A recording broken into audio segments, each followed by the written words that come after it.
E aí pessoal do Você Mais Rico, aqui é Bruno Perini falando, criador do canal, e nesse vídeo vamos falar sobre as novas máximas do Bitcoin, do Ether, a criptomoeda da rede Ethereum, de outros ativos também, né? Vários ativos batendo nas máximas no universo cripto. Só que antes de entrar no assunto do vídeo, eu já quero deixar um convite para amanhã. Então acredito que vários de vocês já saibam, outros talvez não, né? O pessoal que chegou no canal mais recentemente, mas até na própria página inicial aqui do canal vocês veem uma playlist de podcasts dos quais eu participo junto com a minha esposa. Nós somos os criadores, no caso, o podcast é nosso, chamado Os Sócios. Desde que ele estreou no começo do ano, ele tem ficado muito bem ranqueado. Atualmente somos o segundo no nicho de negócios, perdendo apenas para o Primocast. Já, inclusive, chegamos a passar o Primocast. E amanhã tem um episódio muito interessante e que tem a ver, inclusive, com a pauta que nós teremos aqui nesse vídeo. Falaremos lá de NFTs e metaverso. Então, uma pauta muito atual, né? Sobretudo depois da mudança de nome do Facebook, dessa intenção dele de começar a explorar mais o metaverso. Sem falar que nesse episódio também falaremos sobre isso aqui, ó.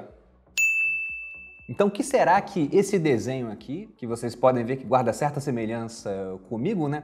Se a intenção tem a ver com um podcast sobre NFTs. Será que teremos novidades vindo? Então, não perca esse episódio, garanto que vai ser muito bom. E já deixo o convite também para que vocês se inscrevam no canal do podcast Os Sócios. Já estamos aí com mais de 200 mil inscritos, crescendo bastante, porque os podcasts, modéstia à parte, eles agregam bastante conteúdo. Inclusive, uma vez, um inscrito, tanto lá quanto aqui, ele falou: caramba, cadê o Bruno, super brincalhão que a gente vê no podcast? Uma coisa é gravar sozinho olhando para a câmera e outra coisa é estar conversando com 4, 5, 6 pessoas às vezes, como já aconteceu no podcast. Na verdade 5 foi o máximo que a gente colocou lá, fora eu, né? Então é um outro Bruno Perini que vocês verão no podcast e que consegue aprofundar alguns assuntos além do que a gente vê aqui devido à extensão de um episódio. Então fica aqui o convite, esse episódio ele vai ao ar amanhã ao meio-dia, ao vivo, então estaremos ao vivo, você pode participar inclusive ali no chat mandando perguntas. Já ative o lembrete lá no canal dos sócios, porque acredito que vai ser um episódio com muita informação sobre esse universo cripto que traz várias possibilidades muito interessantes e extremamente lucrativas. Eu acho, inclusive, que o mercado que vai trazer os maiores ganhos na próxima década vai ser o mercado de criptomoedas. Mas eu também acho que o mercado que vai trazer alguns dos maiores prejuízos na próxima década também será o mercado de criptomoedas. A diferença é a maneira como você vai estar exposto a esse novo universo. Então veja um episódio. E agora, entrando na pauta do vídeo, eu tô aqui no CoinMarketCap, né? Vocês podem ver. O mercado de cripto, ele tá muito próximo dos 3 trilhões de dólares, uma marca muito interessante, né? Ele chegou a ficar maior do que o mercado de prata, por exemplo. Isso é bem representativo. Tem muito mais espaço ainda para crescer, sem dúvida nenhuma. Já temos aí agora, e esse número não para de aumentar, listadas no CoinMarketCap quase 14 mil criptoativos, entre criptomoedas e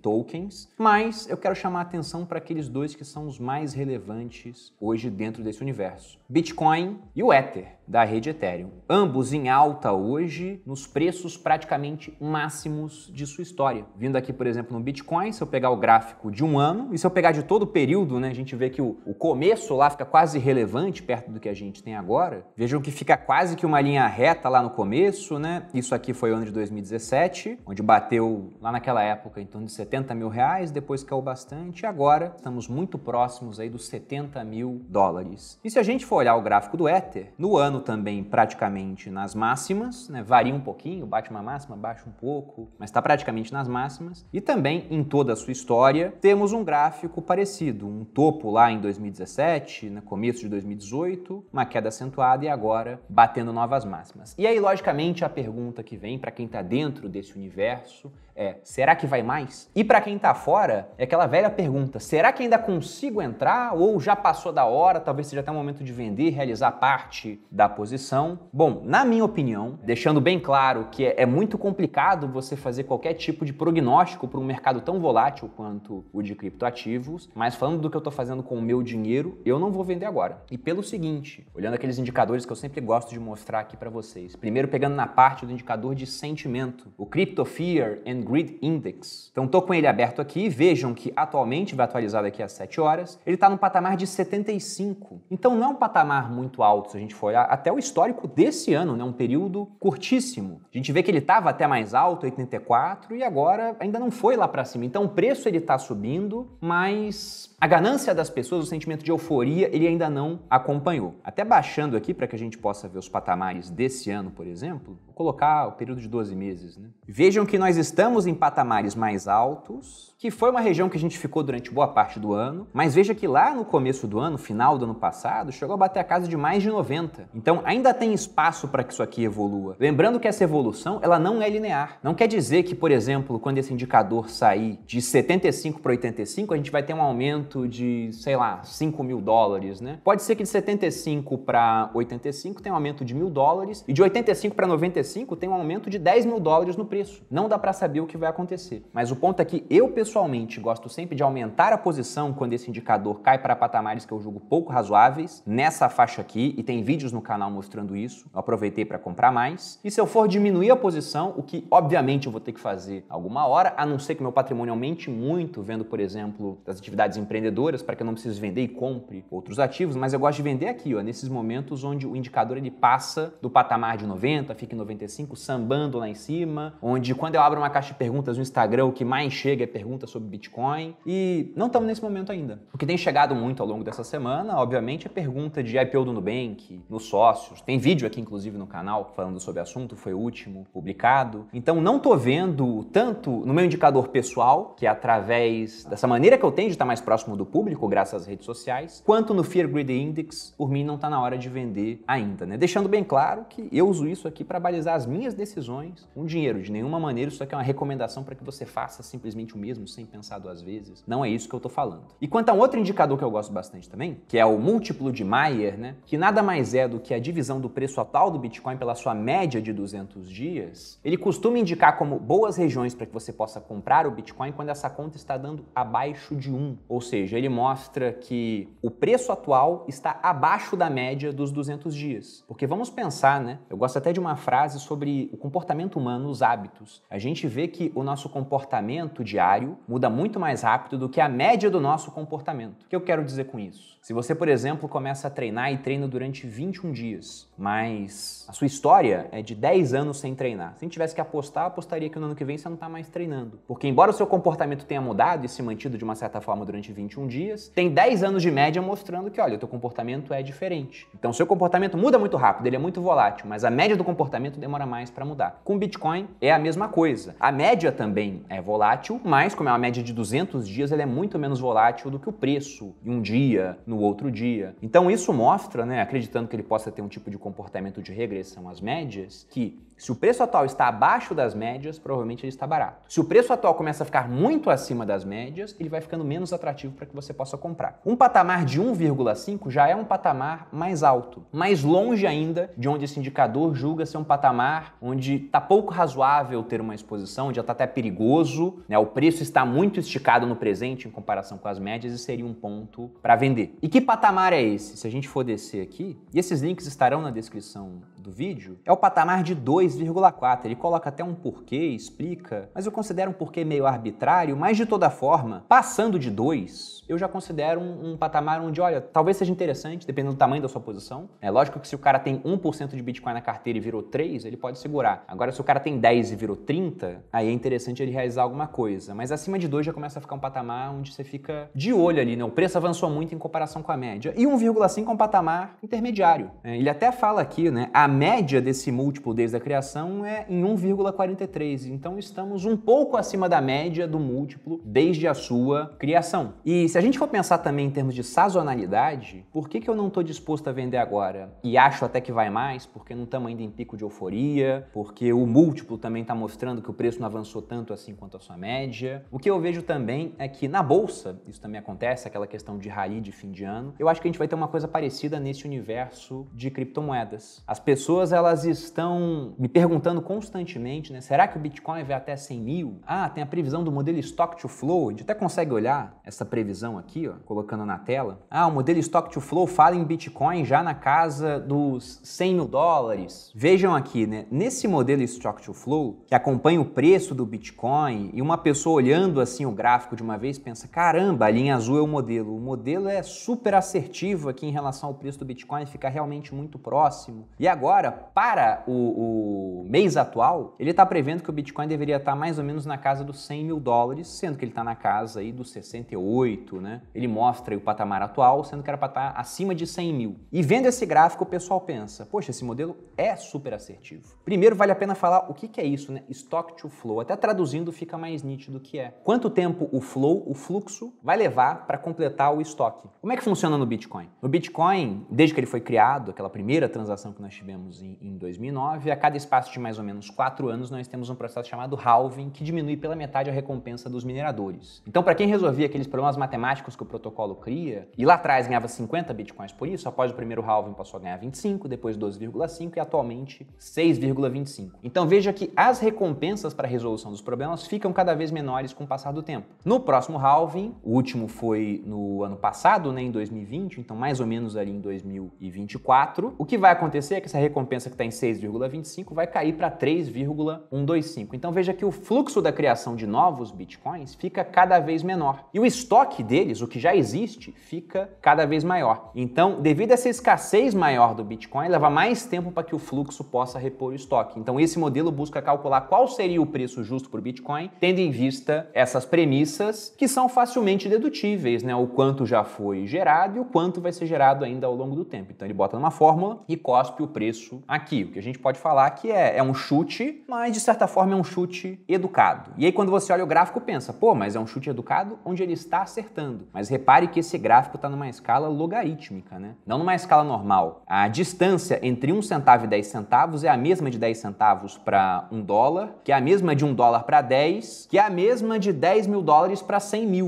Então, por isso que fica bem próximo realmente a oscilação do preço da previsão do Stock to Flow. Essa previsão estará correta? Bateremos 100 mil dólares até o final do ano? Eu não acho que seja um negócio fora da realidade. Isso é praticamente uma subida, tendo em vista o preço atual, de mais 30% no preço do Bitcoin. Então, acho realmente que é bem incrível que isso venha a acontecer. Será que vai acontecer de fato? Eu não sei, mas eu fico comprado, sobretudo pensando que é uma opcionalidade real de fato. Se todo mundo acredita que esse negócio vai acontecer, virá quase uma profecia autorrealizável, porque o pessoal deixa de vender e outras pessoas estão comprando, sobretudo porque não estamos ainda tanto em patamares de euforia, indicadores de sentimento, como também, né, pegando o múltiplo de Mayer, em patamares extremamente altos, onde uma compra seria algo proibitivo. Então, no meu caso, eu não estou comprando mais, mas eu fico esperando. Se eu tivesse pouco Bitcoin na minha carteira, eu ainda poderia estar comprando mais, fazendo compras mensais ali, enquanto o patamar do múltiplo de Mayer e de indicador de sentimento não indicam ainda um topo óbvio, né? Ou seja, muito esticado o preço a ponto de evitar uma compra. E se Bitcoin eu tenho bastante, Ether, a moeda do Ethereum, eu não tenho tanto. E aí eu vou mostrar para vocês como comprar, inclusive, Ether utilizando a corretora que eu uso para comprar meus Bitcoins também, que é o Biscoint. Então já estou aqui logado na minha conta. Inclusive, geralmente eu não mostro, né, questão de saldo, esse tipo de coisa, mas eu vou mostrar alguma coisa interessante aqui. Vejam, o valor dos meus ativos no Biscoint chegou a 1 milhão. E isso é interessante porque, se eu for descer aqui, né, quase nada de Ether, que valorizou desde que eu comprei 80%, e o pouco menos de 3 Bitcoins que eu tenho aqui, deixando bem claro que eu vou tirar esse negócio aqui da corretora, não gosto de deixar volumes muito grandes lá dentro, mas ele se valorizou em 438%. Então, isso aqui, que era mais ou menos um valor de 195 mil reais, subiu aí até o patamar de 1 milhão. Então, se eu não fosse milionário, eu teria me tornado aí mais um milionário do Bitcoin, assim como eu sei que alguns aqui, né, já atingiram também, né? Não só com Bitcoin, tem criptomoeda que o cara botou 8 mil dólares e chegou no bilhão. Aquelas criptomoedas de meme que um dia provavelmente irão a zero, mas estão subindo igual foguete. Mas em todo caso, como é que eu faço a compra aqui do Ether na plataforma do Biscoint? Há vários caminhos, eu poderia vir aqui no comparador de preços, etc, né? Mas eu vou direto aqui no compra, mostrando como é simples o processo. Então, vou botar que eu quero comprar R$1.000 em Ether, vai dar uma fração disso. O Biscoint, ele tem conta em várias outras corretoras, ele vai comprar naquela corretora onde ele tem saldo ou crédito, onde o preço está mais barato, né? Então muda o tempo todo as corretoras utilizadas. O Ether não está com a função ainda de sacar, inclusive ele não está liberado para todo mundo ainda, já tem para várias pessoas. Se você quiser que libere, vai lá no Instagram do Biscoint, manda um direct para eles que eles liberam para você, né? Mas em breve vai estar liberado aí para todo o mar aberto, né? Todo mundo vai conseguir usar. Então vou botar continuar. Venho aqui em concluir compra, estou ciente de que não poderei sacar, é exposição ao Ether que eu vou ter aqui por enquanto, e pronto. Fiz aqui a minha compra pequena, né, porque eu já tenho um percentual de criptomoedas maior na minha carteira, embora muito da posição que eu tenha seja na principal, no Bitcoin, nas outras é uma coisa muito mais secundária ali, para ter uma exposição de fato. Mas vejam que é sem mistério. E vou ficar por aqui também. Eu quero, inclusive, saber a opinião de vocês. Vocês acham realmente que o Bitcoin vai bater 100 mil no final do ano? Também estão confiantes nisso? Estão aumentando posição? Estão diminuindo posição? Acham que já chegamos na máxima e agora é ladeira abaixo porque os juros vão aumentar? No Brasil já estão aumentando, mas também nos Estados Unidos. Então deixa nos comentários aqui para que a gente possa trocar figurinhas, já que o conhecimento ele está disperso pela sociedade. Uma cabeça, por mais inteligente que seja, não tem todas as respostas. Por isso, assim como vocês aprendem comigo, gosto de aprender com vocês também. E é isso. Se você gostou do vídeo, deixe seu like, se inscreva no canal, me siga nas redes sociais. Nos vemos amanhã no podcast. Um grande abraço e até a próxima.